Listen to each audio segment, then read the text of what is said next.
hidupku. Ku angkat hatiku menyembahmu, ku naikkan sembah syukurku. Ku bersyukur padamu Bapa, buat semua kebaikanmu. Ku naikkan syukurku memujimu, jiwaku pun Allah Bapa yang baik, kami sangat bersyukur Tuhan. Di pagi hari ini kami mau datang kepada Engkau ya Tuhan Yesus. Kami ada di tempat ini hanya satu tujuan ya Bapa, yaitu menyenangkan hati-Mu Tuhan Yesus. Oleh sebab itu Tuhan, ampuni setiap dosa yang telah kami perbuat, setiap pelanggaran kami, karena kami tahu hanya Tuhan yang mampu untuk menghapuskan. Terima kasih Tuhan Yesus, terima kasih Allah Bapa. Dan di pagi hari ini, Roh Kudus-Mu sendiri akan menuntun setiap kami umat di tempat ini. Karena kami percaya tempat ini adalah kepunyaan daripada Tuhan. Oleh sebab itu kami mau serahkan setiap jalan ibadah ini Tuhan Yesus. Awal, pertengahan, hingga akhir hanya di dalam nama Yang Kudus.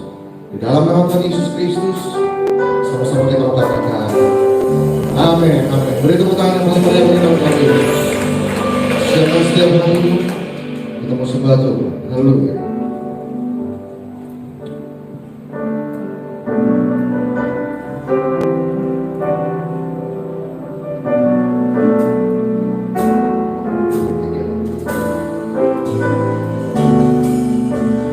Siapkan untuk hidup itu, Yesus. Terima kasih kepada Tuhan. Haleluya. Saat ku menyembahmu, Roh-Mu bekerja. Saat ku memujimu, Kau bertahan di atas pujian. Ku angkat hatiku,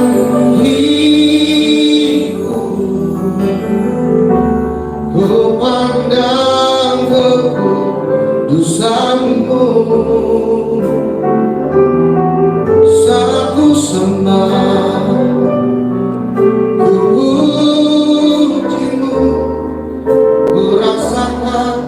kehadiran-Mu Tuhan. Selesai meninggal Tuhan, dan yang di rumah sama-sama kita menyanyi. Saat ku menyembahmu, Roh-Mu bekerja.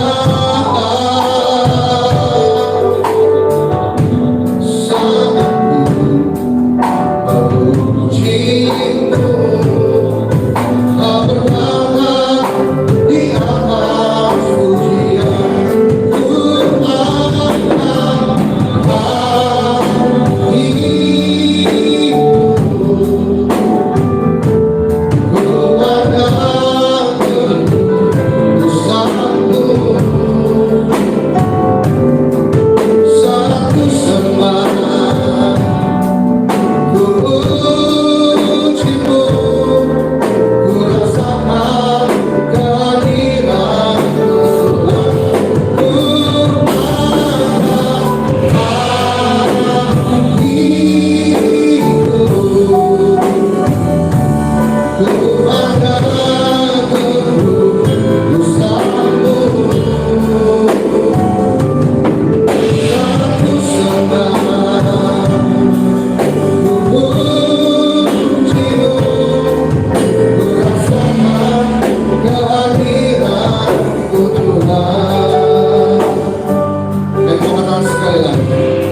lagi.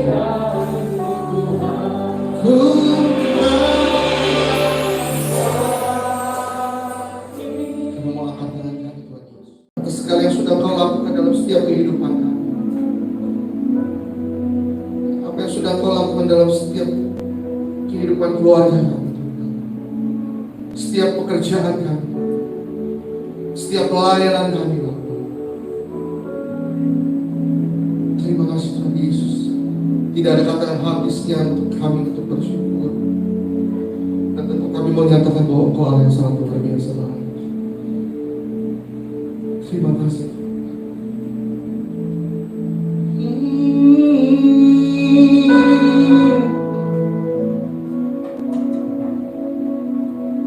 Ini setiap berdoa Tuhan Yesus.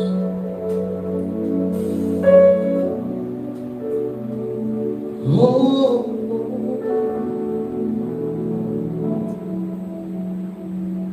sembah dan puji penuhi katamu. Sembah dan puji penuhi katamu. Sembah dan puji penuhi katamu. Yesus Tuhan adalah Raja. Sembah dan puji sembah dan puji Tuhan. Sembah dan puji katamu. Sembah dan puji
saja.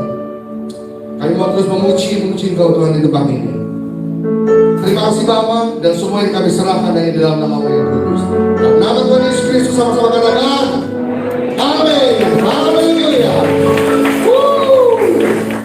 Baik, sebentar kita akan menyiapkan iklan kepada Yesus. Tuhan Yesus adalah guru yang agung. Dia telah memberikanku telinga seorang murid untuk mendengar firman Tuhan, lalu mengerjakannya.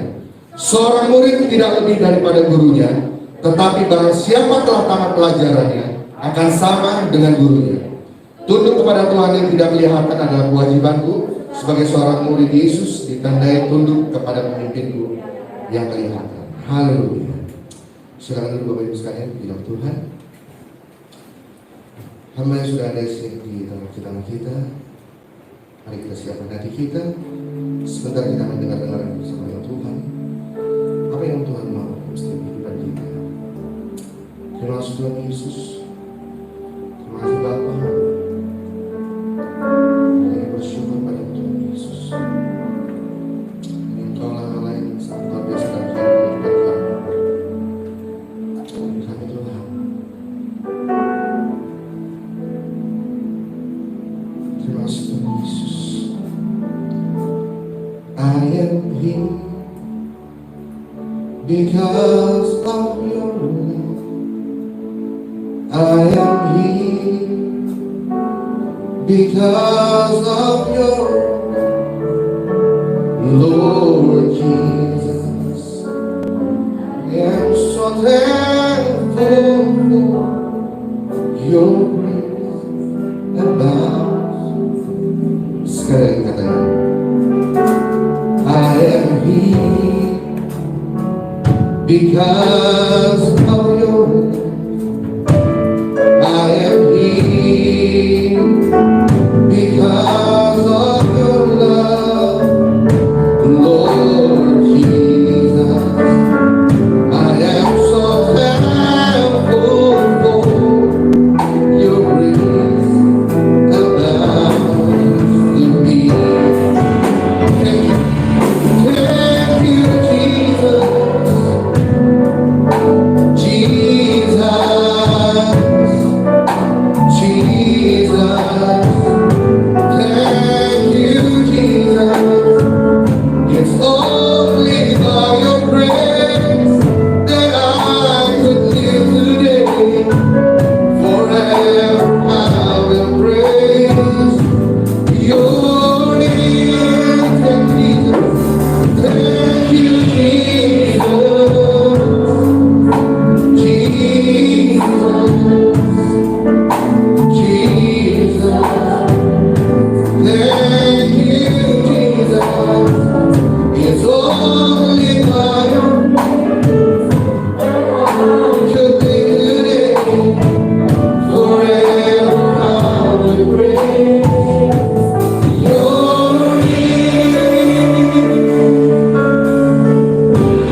Puji Tuhan, selamat sore. Saya sangat bersuka cita kalau hari ini bisa berbagi kebenaran firman Tuhan kepada Bapak Ibu Saudara sekalian. Nah, sore ini saya akan menyampaikan kebenaran firman Tuhan dalam ibadah raya kedua.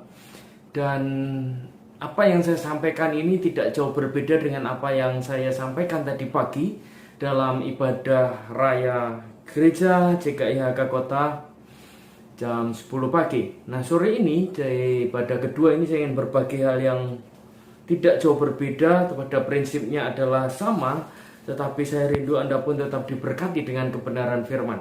Tapi sebelum kita belajar, mari kita berdoa seperti seharusnya.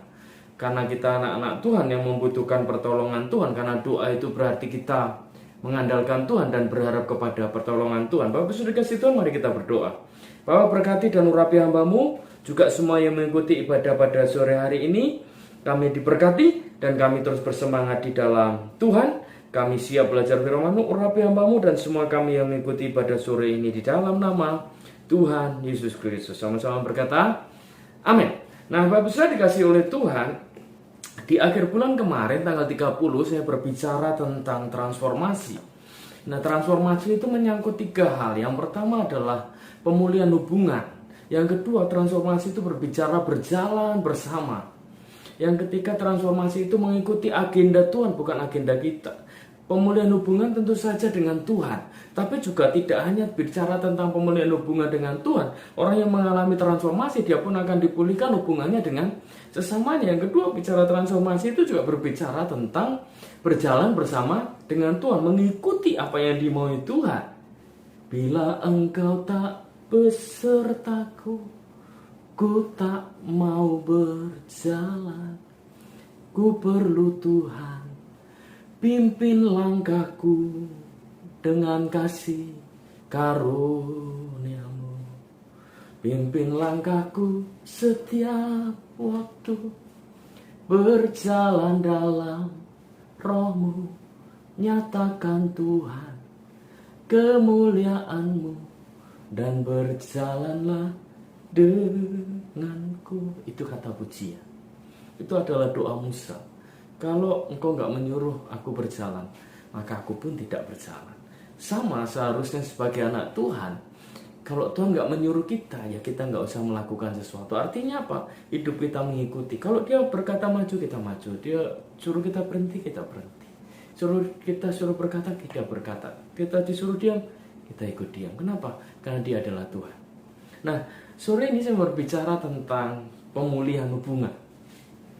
Di khotbah-khotbah yang akan datang saya mau sampaikan tentang berjalan bersama Tuhan dan juga mengikuti agenda Tuhan. Tapi hari ini saya mau berbicara tentang pemulihan hubungan. Tadi pagi saya juga sudah sampaikan. Saya akan ambilkan dari kitab Filemon pasal 1. Karena Filemon hanya 1 pasal. Kitab yang 1 pasal Filemon. Ayat 1 sampai 25. Karena banyak saya tidak akan baca semuanya. Saya akan sampaikan saja garis besarnya, lalu kita akan baca beberapa ayat nanti dari perikop ini, dari kitab Filemon yang luar biasa ini.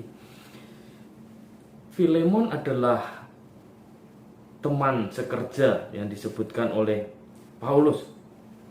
Dan juga Paulus juga rekan sekerja kepada Timotius. Jadi menurut saya ini adalah anak-anak rohani Paulus sama dengan Timotius yang juga anak rohani Paulus. Nah, di perikop ini, di ayat ini adalah Paulus yang mengirim surat kepada Filemon.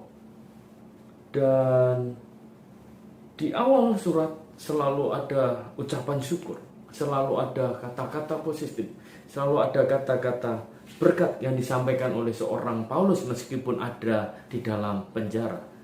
Nah, kita akan belajar nanti beberapa hal. Nah, di ayat ini dari ayat 4 sampai ayat yang ke-7, Paulus itu mengucapkan terima kasih. Dia mendengar berita bagaimana iman Filemon, iman anak-anak Tuhan di situ. Lalu pada ayat yang ayat 8 sampai ayat yang ke-22, kita akan melihat permasalahannya dan nanti kita akan mengerti kenapa saya berbicara tentang pemulihan hubungan dan mengambil perikop ini. Nah, di ayat yang ke-8 Paulus berkata begini, sekalipun di dalam Kristus aku mempunyai kebebasan penuh untuk memerintahkan kepadamu apa yang harus engkau lakukan. Artinya Paulus bisa saja menyuruh kepada Filemon karena dia bapaknya secara rohani, karena dia punya otoritas kepada Filemon, tetapi dia tidak melakukannya. Alasannya adalah ayat 9. Kitab Filemon berkata begini, mengingat kasihmu itu lebih baik aku memintanya. Kadang-kadang para pemimpin termasuk saya harus belajar untuk meminta tolong, bukan hanya pintar menyuruh. Banyak orang menjadi pemimpin pintar menyuruh tapi tidak bisa meminta tolong. Karena kadang-kadang ucapan minta tolong itu pengaruhnya berbeda, lebih besar bisa jadi. Nah, ayat ini mengatakan begini, aku Paulus yang sudah menjadi tua, perhatikan frase ini nanti, yang sekarang bahkan dipenjarakan, aku mau minta kepadamu mengenai anakku yang aku dapat selagi di penjara, namanya Onesimus. Jadi di dalam penjara Paulus menemukan seseorang bernama Onesimus, dia injili, dia beritakan firman, lalu akhirnya Onesimus ini percaya kepada Tuhan, mengalami transformasi pribadi dan percaya kepada Yesus Kristus. Dahulu dia nggak berguna bagimu, dia berkata kepada Filemon, dia bisa nggak berguna bagimu, tapi sekarang dia sangat berguna bagimu, bahkan untukku. Dan dia kusuruh kembali padamu. Dia buah hatiku. Wow, luar biasa. Sebenarnya aku mau menahan dia di sini sebagai gantimu, melayani aku, jadi membantu menolong Paulus selama ada dalam penjara. Tetapi aku minta supaya dia mengembali kepadamu. Tidak dengan menyuruh, tapi aku dengan meminta supaya aku tidak memaksamu, melainkan kamu sukarela menerima Onesimus. Sebab mungkin karena itulah dia dipisahkan sejenak daripadamu, supaya engkau dapat menerimanya untuk selama-lamanya, bukan lagi sebagai hamba, lebih daripada hamba, yaitu sebagai saudara yang kembali. Bagiku sudah demikian, apalagi bagimu, baik secara manusia maupun di dalam Tuhan. Bapak Ibu, kalau melihat frase ini dalam pemahaman saya, dulu Onesimus pernah ikut dengan Filemon, lalu dia dipenjarakan.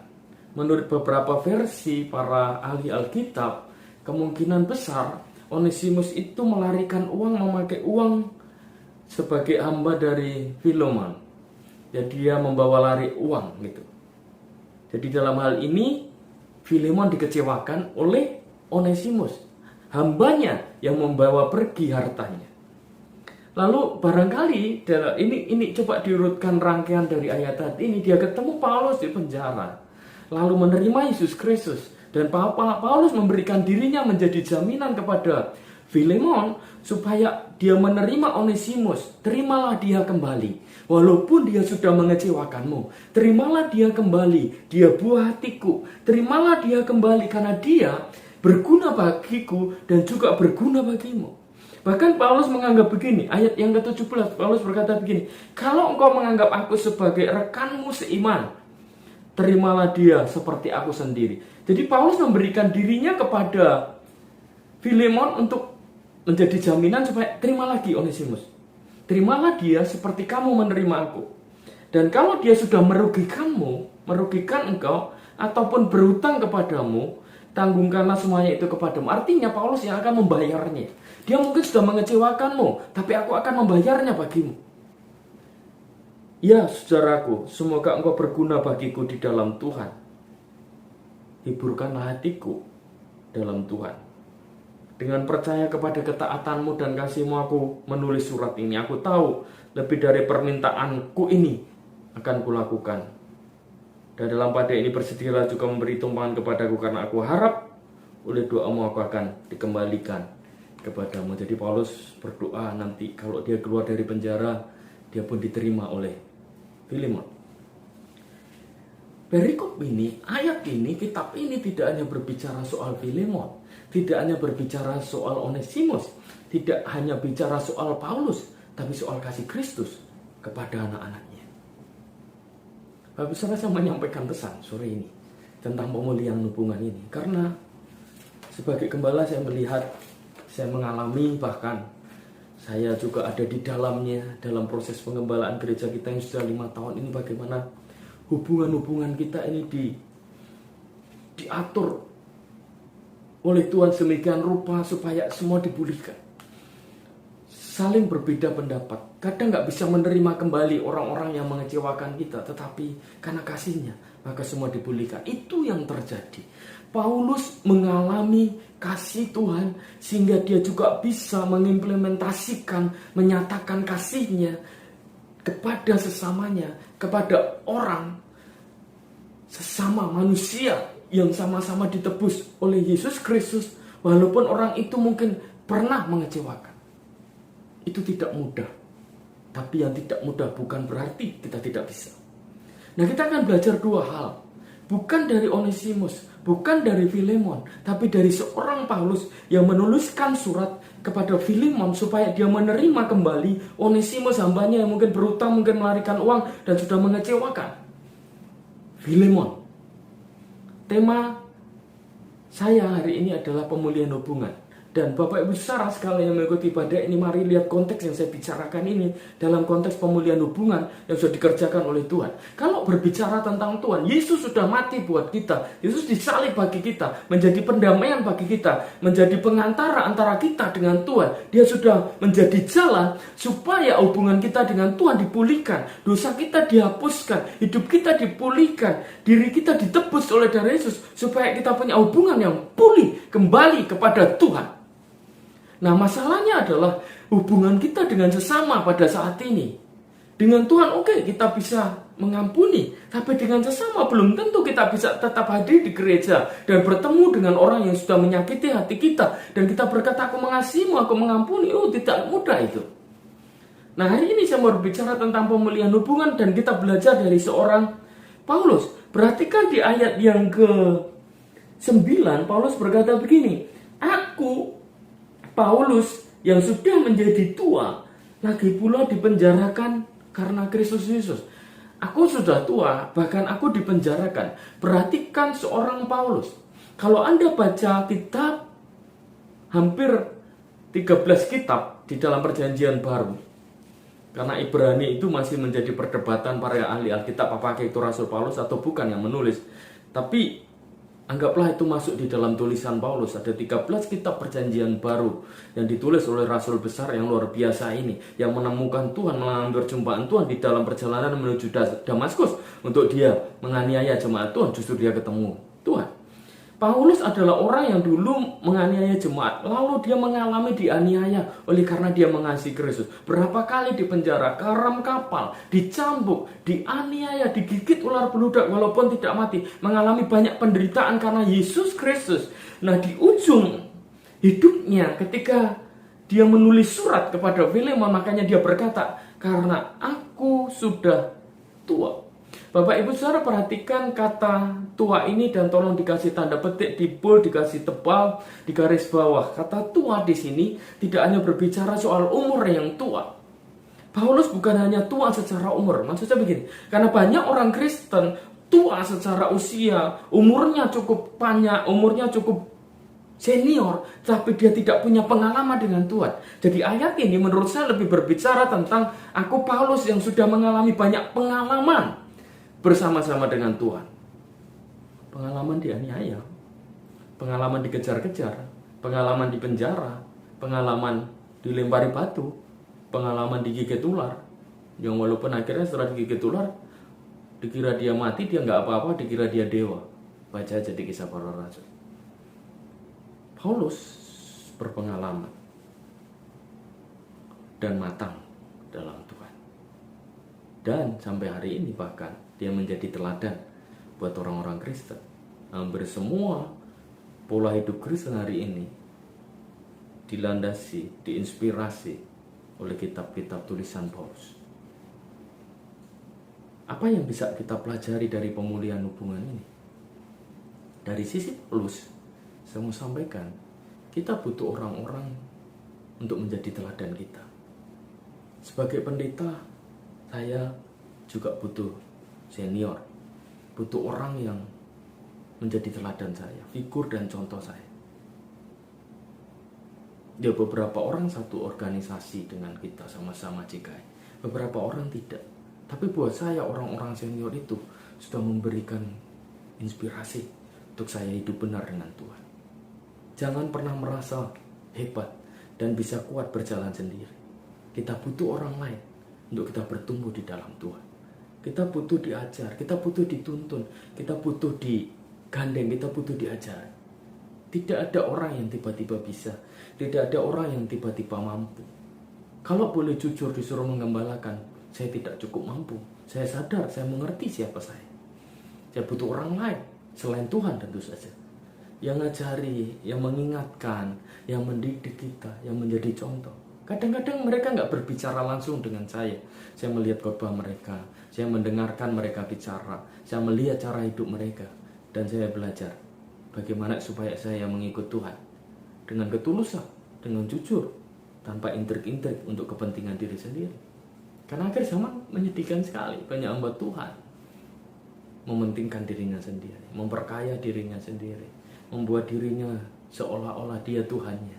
Padahal kalau berbicara contoh perjalanan Yesus menuju Yerusalem waktu naik keledai, Tuhannya itu Yesus. Kalau orang-orang melambai-lambai, hosana, hosana, melemparkan baju menyambut Yesus, itu Yesusnya yang disambut. Kita hanya keledai yang dinaiki Yesus Kristus. Kita harus merendahkan diri sedemikian rupa supaya kita menyadari bahwa kita butuh orang lain. Jangan pernah merasa hebat. Pelajaran tentang pemulihan hubungan itu adalah kita harus rendah hati. Ada orang yang lebih mengerti, dan ini bukan soal usia. Kekristenan bukan soal usia, berapa lama Anda jadi Kristen, tapi soal pengalaman kita hidup berjalan bersama Tuhan. Yang kedua, Paulus itu selalu berkata positif. Onesimus mungkin pernah mengecewakan hatinya, Filemon mengecewakan hatinya. Saya banyak belajar dengan hal ini. Dan jujur sebagai seorang hamba Tuhan, kadang-kadang omongan saya bisa menyakitkan jemaat. Mohon dimaafkan, saya juga sedang dalam berproses untuk saya berubah di dalam perkataan. Tetapi dalam pikiran saya selalu berpikir positif. Saya belajar berpikir positif. Melihat hal yang baik dalam diri seseorang itu tidak mudah. Percayalah, di tengah jahatnya seseorang, sejahat-jahatnya orang itu, pasti dia punya sisi baik. Jadi kita harus melihat orang lain dari kacamata Tuhan. Sejahat-jahatnya Paulus yang menganiaya gereja, Tuhan bisa melihat sebuah kebaikan dari kejahatan itu, sehingga Tuhan memanggilnya dan dia menjadi alat garis depan, menjadi pemberita Injil, menjadi rasul, menjadi orang yang menanam jemaat di mana-mana untuk kemuliaan dan hormat bagi Tuhan. Ingat, kita perlu belajar dari orang lain, rendahkan hati. Yang kedua, kita perlu belajar bahwa untuk melihat kacamata, melihat orang lain, maksudnya dengan kacamatanya Tuhan. Tuhan tuh kalau lihat kita selalu baik. Tuhan tuh kalau lihat kita berharga. Tuhan tuh kalau lihat kita itu luar biasa. Jadi mari kita lihat sesama kita seperti Tuhan melihat kita. Baru kita mengalami pemulihan hubungan. Dan Anda lihat transformasi yang terjadi karena sikap Paulus yang matang, karena pikiran Paulus yang tertucap di dalam mulutnya, hal-hal yang baik yang dia beritakan, itu membuat sesuatu yang berbeda di dalam Onesimus, sehingga dia mengalami pertobatan, perjumpaan dengan Tuhan di dalam penjara. Saya yakin ini Onesimus kembali dan Filemon menerimanya, dan mereka mengalami pemulihan hubungan. Waktu Onesimus mengambil atau berhutang atau mengambil hartanya Filemon, mungkin dia berpikir itu haknya karena dia sudah sekian lama. Mungkin bisa jadi Filemon mengecewakan dia atau menahan gajinya sekian waktu, lalu dia mengambilnya. Filemon juga punya pikiran lain. Aku sudah banyak memberikan kepada Onesimus, tapi kenapa dia begitu? Kadang-kadang kita begitu. Ini aku harus boleh, aku bisa mengambilnya. Hak saya untuk saya mengampuni atau tidak mengampuni. Hak saya untuk saya memberkati atau tidak memberkati. Itu pilihan tergantung kepada saya. Kadang-kadang kita gitu. Dia yang salah, kenapa saya harus minta maaf? Hak saya untuk saya mau minta maaf atau tidak. Filemon juga sama. Aku sudah memberikan semuanya. Kadang-kadang kita berkata begini, aku sudah berbuat baik kepada banyak orang, aku sudah mengasihinya sedemikian rupa, kenapa dia mengecewakan aku? Kadang-kadang dengan istri saya dalam obrolan di rumah, kita kadang-kadang ngobrol aja. Kita udah banyak melakukan ini. Kenapa orang ini mengecewakan kita? Disitulah Paulus berperan dengan kasih Allah yang ada di dalam dirinya. Terimalah. Filemon, terimalah. Onesimus, minta maaflah. Akhirnya pemulihan hubungan itu terjadi. Transformasi itu dimulai dari diri sendiri untuk kita mau mengampuni. Transformasi itu terjadi dari diri sendiri untuk kita mau datang dan merendahkan diri, minta maaf. Itu yang Onesimus kerjakan. Dan Paulus bahkan berkata, kalau nanti aku keluar dari penjara, aku akan mampir juga di rumah. Tetap terimalah aku juga. Luar biasa kan? Transformasi Onesimus. Saya tahu Paulus ini nggak ngecap, nggak ngomong main-main ketika dia berkata dia akan berguna bagimu dan akan berguna bagiku. Kadang-kadang Bapak Besar, kita ini salah ngelihat. Orang yang nggak berguna bisa jadi di kerajaan Allah itu paling berguna. Tapi Anda semua yang mengikuti ibadah ini, jangan pernah merasa Anda tidak berguna. Kalaupun Anda belum digunakan di sebuah gereja, barangkali gembalamu atau mungkin saya, kalau Anda jemaat JKIHK Kota, belum mengerti potensimu, belum mengerti kemampuanmu, nah jalani aja. Nanti Tuhan punya waktunya. Itulah yang disebut kairos. Lalu Tuhan akan membangkitkanmu dan menjadikanmu alat, menjadi bejana mulia untuk kemuliaan kerajaannya. Terima Tuhan, alami pemulihan hubungan dengan Tuhan, lalu kita akan mengalami pemulihan hubungan dengan sesama. Katakan amin. Onesimus itu kalau bahasa aslinya, arti nama Onesimus artinya berguna. Kalau bahasa Indonesia mungkin gunawan, karena dia berguna. Kalau dermawan itu orang baik hati, kalau gunawan itu selalu berguna. Percayalah, kita semua bisa berguna untuk kemuliaan Tuhan. Itu saja renungan hari ini. Transformasi itu berbicara pemulihan hubungan, kasih yang dikembalikan, hubungan yang dipulihkan. Katakan amin. Puji Tuhan. Bapak Ibu Saudara, karena ini minggu pertama kita akan mendengar firman tentang perjamuan kudus, selalu kita akan mengikuti perjamuan kudus secara online. Jadi Bapak Ibu Saudara yang mengikuti perjamuan kudus hari ini bisa siapkan roti. Kalau Anda punya hosti seperti ini ada di toko buku Kristen, Anda bisa beli. Anda juga bisa pakai anggur seperti ini. Tapi kalau Anda nggak punya, Anda bisa pakai roti tawar, Anda bisa pakai air putih, Anda bisa juga pakai minuman lain pengganti. Kalau memang benar-benar tidak ada, bisa teh atau apapun sebagai media untuk kita bersekutu dengan Tuhan. Amin. Mari kita berdoa. Mari kita belajar dari Paulus. Kita belajar dari Onesimus yang mau datang dan minta maaf. Belajar dari Filemon yang mau menerima dan memaafkan. Belajar dari Paulus yang terlalu menjadi teladan. Ingat, kita butuh orang lain untuk kita bertumbuh. Yang kedua, kita butuh kerendahan hati untuk bisa terus berpikir baik, berpikir positif seperti Paulus berpikir positif tentang Onesimus dan juga Filemon. Mari kita berdoa. Bapa, dalam nama Yesus, berkati firman-Mu, tidak pernah kembali dengan sia-sia, selalu berhasil dengan apa yang Tuhan suruhkan, sehingga sore ini hidup kami mengalami pembaruan di dalam Tuhan. Sebentar Tuhan, kami memasuki perjamuan kudus Tuhan, kami menikmati tubuh dan darah-Mu, biarkan kami masuk di dalam persekutuan, di dalam kematian, dan di dalam kebangkitan-Mu. Terima kasih, berkati urapi hamba-Mu, dan semua kami dalam nama Tuhan Yesus Kristus. Amin. Bapak Saudara, mari angkat roti kalau Anda sudah mempersiapkannya. Saya tunggu. Anda bisa pakai roti seperti ini. Kalau nggak punya, Anda bisa pakai roti tawar ataupun apapun yang ada di dekat Anda. Saya percaya semua bisa. Mari kita lihat firman Tuhan. Saya akan bacakan dari 1 Korintus 11 ayat yang ke-23. Sementara Bapak Saudara angkat hostimu lebih tinggi dari kepalamu dan arahkan hatimu dengan Tuhan. Firman Tuhan, sebab apa yang telah kuteruskan kepadamu telah aku terima dari Tuhan, yaitu bahwa Tuhan Yesus pada malam waktu ia diserahkan mengambil roti, dan sesudah itu ia mengucap syukur atasnya, ia memecah-mecahkannya dan berkata, inilah tubuhku yang diserahkan bagi kamu, perbuatlah ini menjadi peringatan akan aku. Bapak Saudara, jemaat Tuhan yang dikasihi oleh Tuhan, bukankah roti yang ada di tangan kanan kita adalah persekutuan kita dengan tubuh Kristus? Amin. Mari kita minum dalam nama, mari kita makan dalam nama Tuhan Yesus Kristus.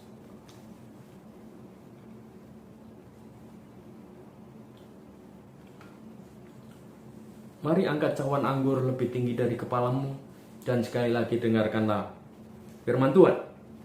Demikian juga yang mengambil cawan sudah makan lalu berkata, cawan ini adalah perjanjian baru yang dimeteraikan oleh darahku. Berbuatlah ini setiap kali kamu meminumnya menjadi peringatan akan aku. Sebab setiap kali kamu makan roti ini dan minum cawan ini, kamu memberitakan kematian Tuhan sampai Ia datang. Bapak Saudara jemaatnya dikasih Tuhan, bukankah anggur ini adalah persekutuan kita dengan darah Kristus? Amin. Mari kita minum dalam nama Tuhan Yesus.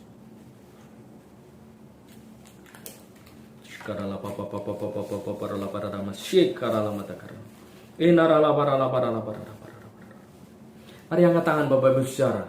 Bersyukur kepada Tuhan, hari ini kita masih diberikan kesempatan beribadah. Kita bisa menikmati tubuh dan darah Tuhan. Kita bersekutu di dalam kematian dan kebangkitannya. Mari angkat tanganmu, dan engkau yang sakit percaya engkau disembuhkan oleh Tuhan. Engkau yang lemah dikuatkan. Engkau yang putus mengharapkan mendapat kepastian yang baru dengan Tuhan. Dan saat ini juga, kalau engkau mengalami pergumulan di dalam hidupmu, di dalam nama Tuhan Yesus, oleh kuasa Roh Kudus, engkau sudah dipulihkan, engkau sudah disembuhkan. Dalam nama Yesus, engkau sudah diangkat, dikuatkan, diteguhkan lagi dalam nama Tuhan Yesus Kristus. Mari Bapak Saudara angkat hatimu, arahkan tanganmu ke atas kepada Tuhan, dan terimalah berkat yang limpah dari Allah Bapa di surga. Di dalam cinta kasih anaknya Tuhan kita Yesus Kristus, dan persekutuan yang manis dengan Roh Kudus menyertai kita dari sekarang sampai Maranatha. Tuhan Yesus datang kali yang kedua menjemput kita, gerejanya, dan sampai selama-lamanya Dia menyertai kita. Dalam nama Tuhan Yesus Kristus, semua yang diberkati berkata amin. Selamat hari Minggu, selamat menyambut bulan yang baru, bulan penuh berkat, bulan kita dipulihkan hubungan dengan Tuhan, bulan kita berjalan dengan Tuhan, bulan dimana kita taat kepada Tuhan. Saya Pastor David Ari dan seluruh jemaat JKIHK Kota mengucapkan selamat hari Minggu. Betapa baiknya Kau, Shalom. Tuhan, nyata dalam hidupku. Ku angkat hatiku menyembah